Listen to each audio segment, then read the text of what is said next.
Mula sa buskala ng panauhin natin ngayong araw, meron siyang lagda ni Apo ang Ud at buwan at araw na batok.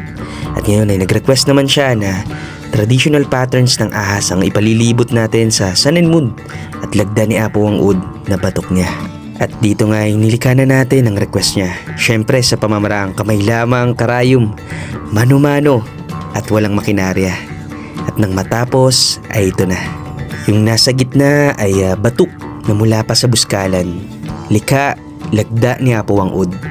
At nariyan din ang buwan at araw. Ang ipinalibot natin ay traditional patterns ng ahas upang magaya ang kwento ng bakunawa at ng bulan.